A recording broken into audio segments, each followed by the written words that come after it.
My name is Sandra Vale, 32 years old. The message landed on my phone like a judgment.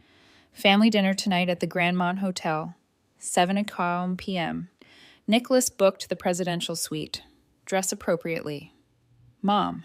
I stared at the text, coffee halfway to my lips. The Grandmont Hotel, my hotel. The one I'd purchased 11 months ago for $12.3 million after its previous owners left it gasping on the edge of bankruptcy. The one I'd spent the past year resurrecting, every chandelier, every marble tile, every cent in the air, until it shone again like the 1920s Art Deco jewel it had once been, and the one my family had no idea I owned. I set the coffee down slowly, pulse kicking. Mom's texts always came laced with something: command, expectation, or criticism disguised as tradition.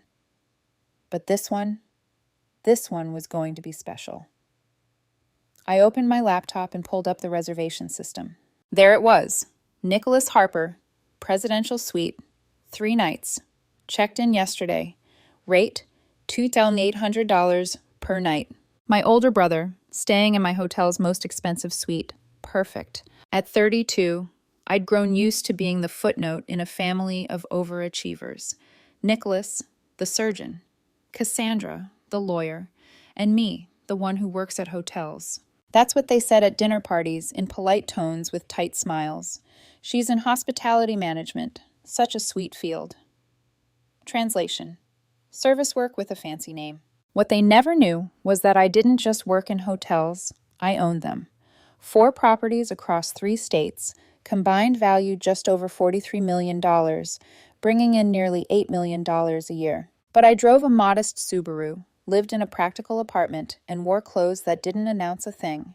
Because I learned early that in my family, humility was mistaken for failure, and I'd rather be underestimated than dissected. I called my general manager. "David Richardson," came his even, professional tone. "David, it's Sandra." "Miss Vale," he corrected instinctively, shifting into formality. "Good morning. What can I do for you?" "I see a reservation for Nicholas Harper in the presidential suite, my brother." A small pause. "Ah, I suspected as much. The resemblance." "He doesn't know I own the hotel," I said. "Neither does the rest of the family." "I understand." "There's a dinner there tonight. I'll be attending." "Understood." "Shall I alert staff to—" "No special treatment," I said, then hesitated. "Just be ready. He can be demanding." "Already has been," David admitted, carefully measured. "He requested that we relocate the thermostat controls to the suite because the temperature was unacceptable. When informed our systems are centralized, he implied that you could override it." A dry laugh escaped me. "Of course he did." "He's also made a few remarks to staff." Not overtly rude, but dismissive. "Noted," I said. "Let's see how the evening unfolds." When I ended the call, I sat still for a moment, listening to the hum of the city beyond my office window. The Grandmont was thriving. Occupancy up 34%, guest satisfaction soaring, the restaurant booked solid. Tonight, my family would walk through those gilded doors, sip champagne, and talk about success, without the faintest clue they were standing in mine. At 6:45 p.m., I parked in my reserved owner's space beneath the hotel. Nicholas probably thought it belonged to some corporate executive. The elevator ride up from the garage felt longer than usual. The mirrors caught my reflection. A simple black dress, understated jewelry, nothing flashy, just enough armor. When I stepped into the lobby, the air shimmered under the chandeliers I'd handpicked from a Parisian dealer. The marble floors reflected the amber light, and the faint scent of bergamot and cedar lingered. A scent formula I'd personally approved. Every inch of this place carried my fingerprint. David met me near the staff corridor. "Your family arrived about 20 minutes ago," he said. "They've made themselves comfortable." "I bet they have." He hesitated. "Your brother requested additional champagne and mentioned again that his sister works here. Did he?" I smiled thinly. "Then I suppose I'd better get to work." The elevator to the presidential suite opened with a soft chime. The corridor was lined with framed photographs of the hotel's early days. Women in flapper gowns, clinking glasses, men in crisp tuxedos, laughter caught forever in sepia tones. I thought of how little my family had changed, still measuring worth by presentation. The suite doors stood open. Laughter spilled out. My mother's bright and practiced, my father's booming, Cassandra's sharp. Nicholas's voice, of course, carried the loudest. I stepped inside. Sandra! Mom's smile was immediate, evaluative. Her eyes swept me top to bottom, landing on my plain black dress. Oh, sweetheart, is that what you're wearing? Hello, Mom, I said evenly. Nicholas turned from the bar, drink in hand. Hey, little sister, can you do me a favor? It's stuffy in here. Talk to whoever handles the thermostat, yeah? The temperature's fine. Maybe for you. He grinned, the kind that disguised insult as charm. Some of us have higher standards. Perks of having a sister who works here, right? I don't pull strings, I replied. Shame, he said, raising his glass. Cassandra appeared from the bedroom, sleek as ever in her designer jumpsuit. Still working at this hotel, Sandra? Something like that. Dad stood by the window, admiring the skyline. Quite the place Nicholas booked, he said approvingly. Top floor, presidential suite. This, he gestured around the room, this is what success looks like. You should take notes. Dad, I said quietly, I was calling for David Richardson, the general manager. He's supposed to bring the wine list. Oh, Dad said, turning back to the view. Well, we already ordered champagne. $400 a bottle. Nicholas is treating. Nicholas smirked. Only the best for family. Though, Sandra, you might want to stick with the house wine. Don't want to blow your paycheck. I sat down in one of the leather chairs I'd chosen from a boutique Italian craftsman, each worth more than Nicholas's monthly car payment. I'm fine, I said. Mom perched beside me, placing a manicured hand on mine.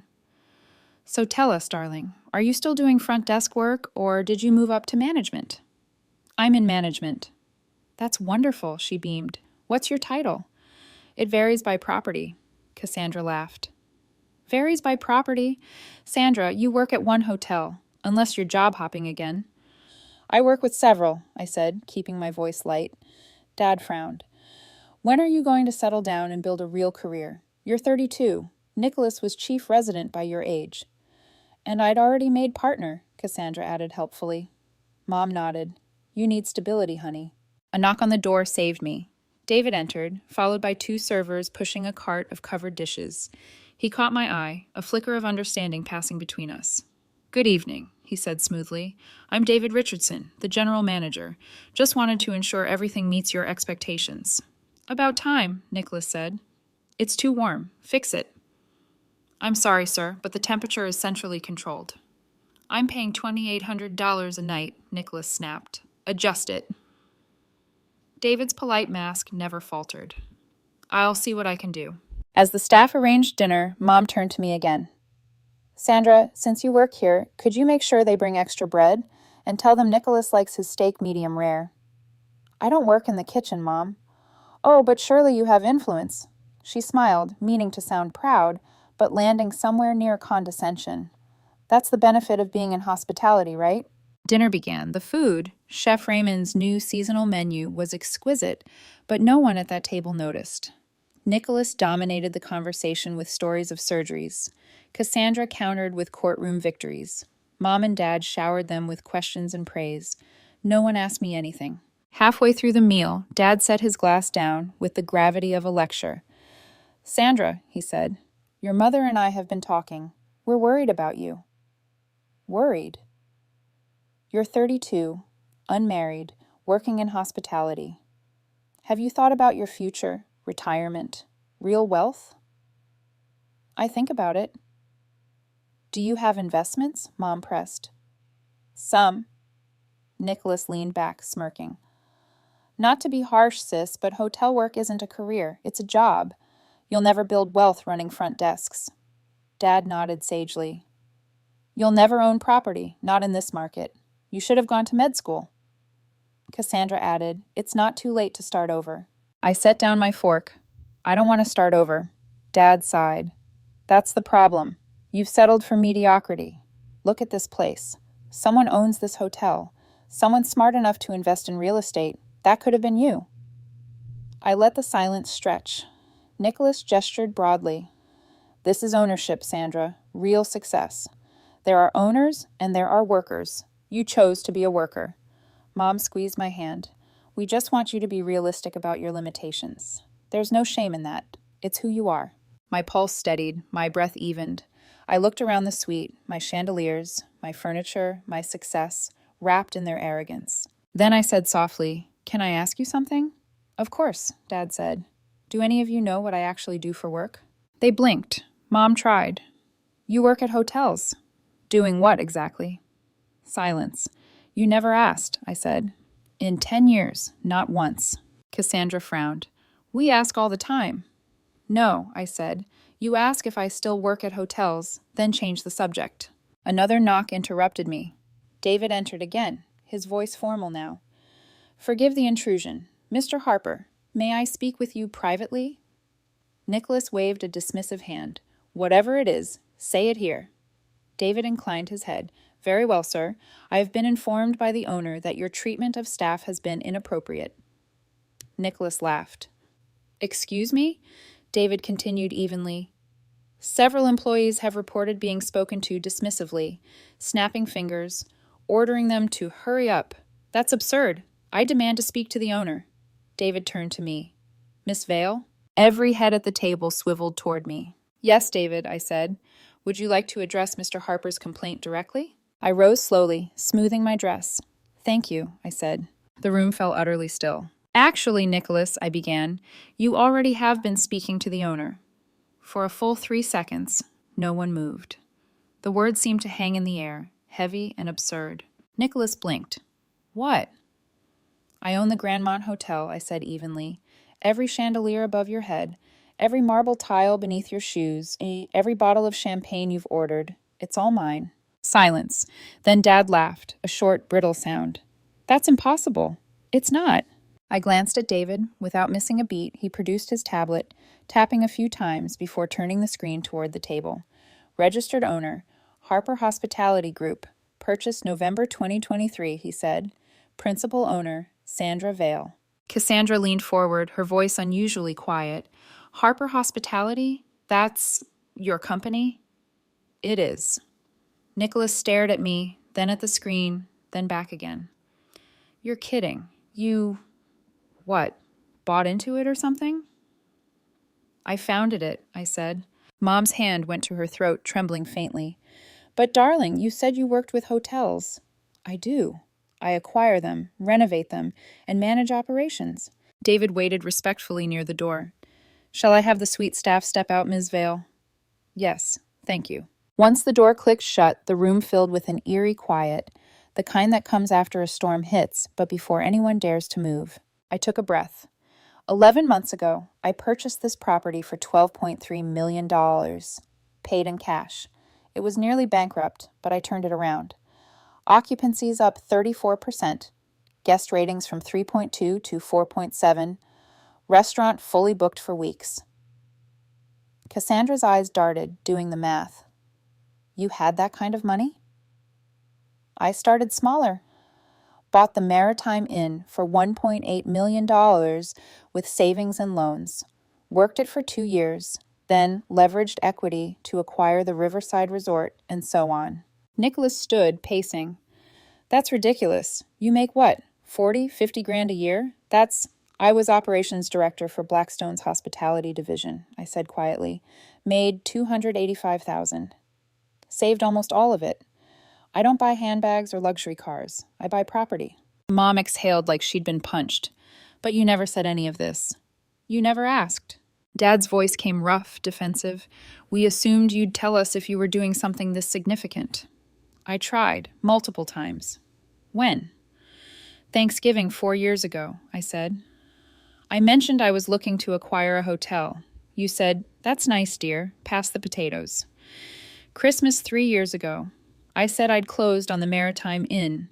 Nicholas asked if that meant I was cleaning rooms. Last Easter, I mentioned expanding to a second property. Mom told me to focus on finding a husband." No one spoke. Cassandra rubbed her temple. "This is surreal." Nicholas scoffed. "You're exaggerating. Owning this place? No way. This suite alone cost $2,800 a night," I finished. "You're welcome to check the system again. You booked it under your name. He sat slowly, his bravado leaking away. So you've just been, what? Keeping this from us? Why? Because, I said carefully, every time I tried to talk about what I was building, you laughed. You decided who I was before I even became her. Cassandra shifted, discomfort flickering across her face. That's not fair. We ask about your life. No, I said. You ask if I'm still working in hotels. Then you move on. Mom leaned forward, her voice trembling. We only wanted the best for you. You could have told us. We would have helped. How? I asked softly. With advice? Because your definition of success never included someone like me. Dad crossed his arms. You made us look like fools, Sandra. I met his eyes. No, you made assumptions. I just didn't correct them. For a long moment, the only sound was the ticking of the wall clock, one I'd personally chosen during the renovation, its quiet rhythm suddenly deafening. Nicholas poured himself another drink, his hand unsteady. So what, you're sitting on some empire now? I wouldn't call it that. 4 hotels, 83 employees, combined value, 43 million. I'm comfortable. Mom's voice softened, trembling between awe and guilt. Why keep living so modestly? The car, the apartment? I like not being judged by what I own. Cassandra gave a low laugh, half incredulous, half impressed. That's actually brilliant financial strategy. David re-entered discreetly, holding a folder. Ms. Vale, a brief matter. May I? I nodded.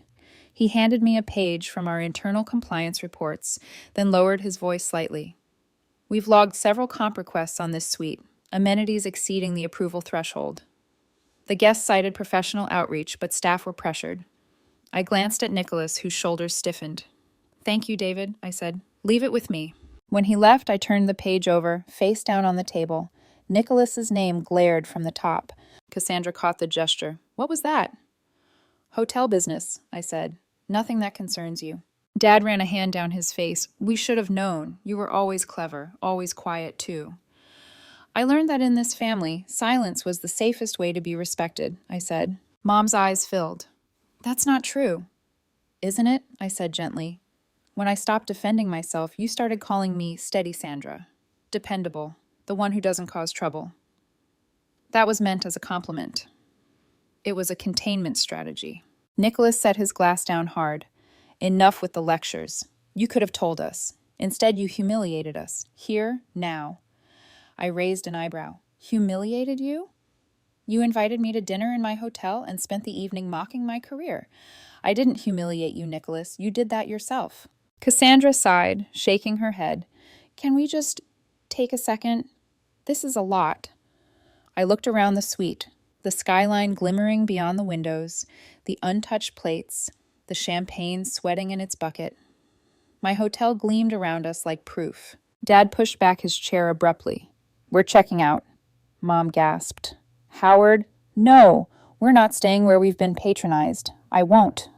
He turned to me. Refund the rest of the stay. I hesitated. You want a refund? Yes, he snapped. We'll leave tonight. For a flicker of a moment, I felt something twist in my chest. They weren't proud. They were angry. Fine, I said. You'll have your refund. David reappeared as if summoned by tension. Please process an early checkout for the Harper party, I said evenly. Full refund for unused nights. Are you certain? He asked quietly. I am. Nicholas looked at me like I'd slapped him. You think that makes you generous? You think you can buy the moral high ground? No, I said. I don't need to buy it.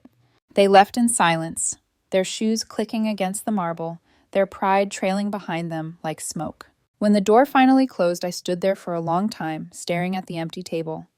The air had shifted. I picked up my glass of champagne and took a slow sip. The bubbles burned, bright and cold. I didn't feel triumphant, just emptied. Still, somewhere inside that hollow quiet, I knew this. The truth had finally walked into the room and refused to leave. The suite door closed behind them with a soft click, and for the first time all night, the room exhaled. Crystal glasses half full, dinner cooling untouched, their perfume still hung in the air like an afterthought. I stood motionless for a while, letting the silence settle. The city lights pulsed beyond the window. Gold, endless, indifferent. David returned a few minutes later. "Your family's downstairs," he said quietly. "They're checking out." "So soon." They didn't say a word. "Process their refund," I said. "Full amount. Make sure the staff are treated kindly if they're questioned." "Of course." He paused. "Would you like me to stay?" "No," I said softly. "Go home, David. It's been a long day." When he left, I walked slowly through the suite, my hand tracing the marble countertop, the polished brass fixtures, the velvet curtains. I remembered choosing each piece months ago, when this space had been nothing but plaster dust and echo. Now it gleamed. Perfect.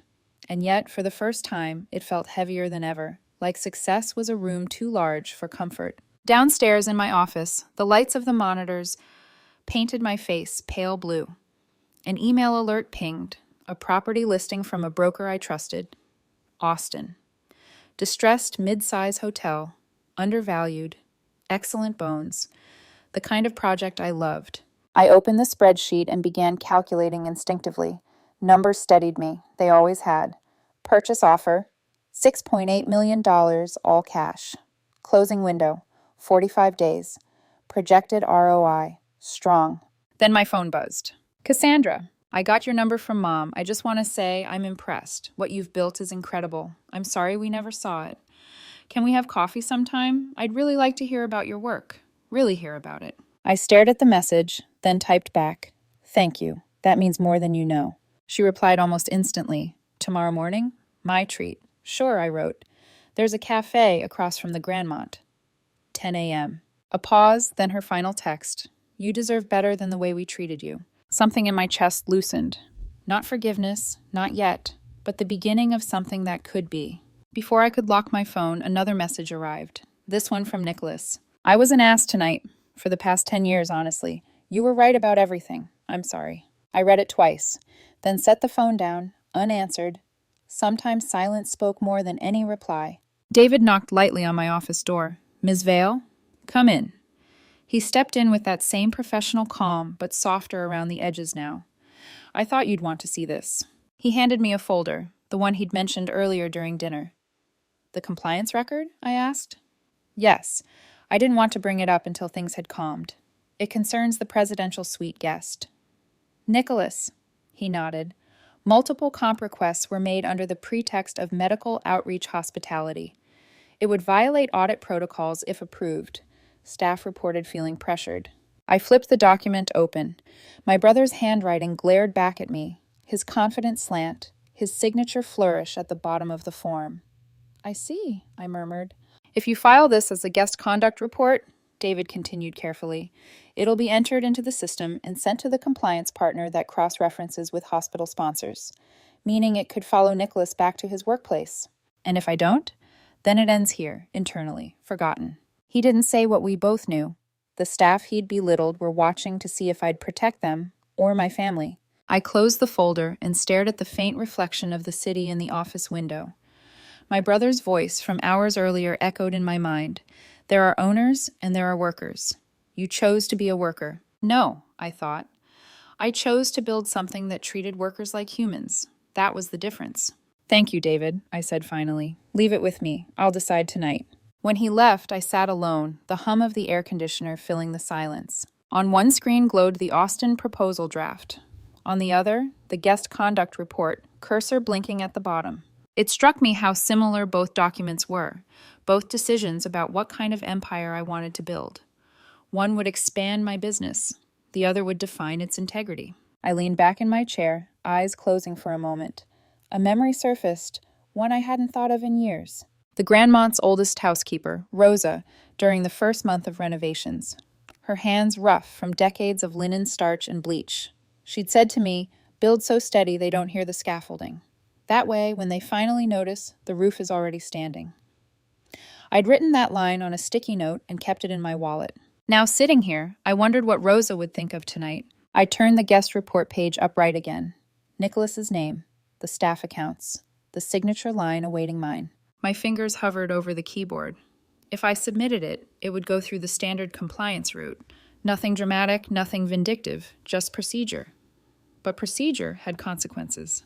And if I didn't, I'd be erasing my own staff's experiences, teaching them that titles mattered more than decency. The cursor blinked steadily, a heartbeat. Then I began typing. Guest conduct report. Incident number GHR2296. Summary. Multiple staff interactions characterized by dismissive language and non-compliance with amenity policy. No escalated behavior noted. Corrective action. Guest informed of standards.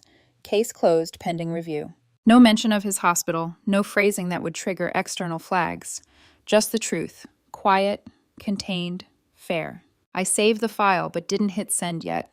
I wanted to be certain this decision came from clarity, not spite. When I looked back at the city skyline, the reflection staring back at me wasn't the small version of myself my family had seen for years. It was the woman who'd built her own kingdom from silence, and who finally understood the weight of being seen. I picked up my phone again and reread Nicholas's text. I'm sorry. I didn't respond. Not tonight. Instead, I opened my laptop again, the Austin proposal still waiting. Side by side on the screen, one document about growth, another about principle. I clicked send on both, one to the broker, one to the compliance archive. Then I closed the laptop, leaned back, and whispered to the empty room, "So much for being a worker." The clock struck midnight. The Grandmont's lobby camera feed flickered softly in the corner of the screen, showing my staff laughing quietly as they clocked out. Tomorrow, they'd see the report filed, not to punish, but to protect. Tomorrow, they'd know who I really was. Morning light poured through the tall glass windows of the Grandmont's cafe, catching on porcelain cups and amber syrup bottles. I sat in a corner booth with my coffee cooling beside me, rereading the Austin contract on my tablet. The offer had gone through overnight, 45-day close, full cash. I was about to sign when a shadow moved across the table. "Is this seat taken?" Cassandra. Hair still perfect, but the sharpness in her eyes had softened. She slid into the seat opposite me, hands wrapped tightly around her cup like she needed the warmth to steady herself. "You came," I said. "I had to." She exhaled, shaky. "I didn't sleep much. I kept thinking about everything you said." I didn't answer. I wanted to see if she'd fill the silence. She did. "I owe you an apology, Sandra. All of us do. We thought we were protecting you from disappointment, but really, we just didn't believe you could build something bigger than us." She gave a small laugh that cracked at the edges. "That's ugly to admit, but it's the truth." I stirred my coffee slowly. "You don't have to apologize for not understanding. You just have to stop pretending you always did." Cassandra nodded. "Fair." A pause. "You were incredible last night. Calm, collected. If it had been me, I would have thrown the champagne." "Tempting," I said, and for the first time we both smiled. Real, human, tired smiles. She sipped her drink. "So, these properties, you actually run them yourself?" "With a team," I said. "Operations, acquisitions, marketing. But the decisions are mine." "Can I see?" I turned the tablet toward her. Balance sheets, projections, photos from the Maritime Inn's renovation.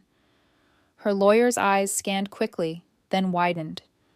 "You're meticulous," she murmured. "And this, Austin, looks strong. If you want, I can look over the purchase contract. Pro bono." That startled me. Cassandra didn't do anything pro bono. "You'd do that?" "Consider it my peace offering," she said, "and maybe my penance." I hesitated, then nodded. "All right." We talked for almost an hour about real estate clauses and staffing ratios and even marketing strategies. Somewhere in that conversation, the weight between us shifted, sibling rivalry bending, not breaking, into something quieter, understanding.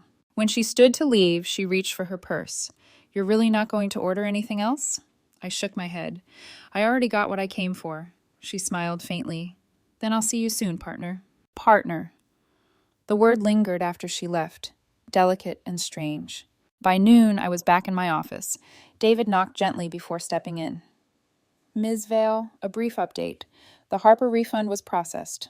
Also, your brother sent emails to the staff he interacted with. Apologies, sincere ones." He handed me printed copies.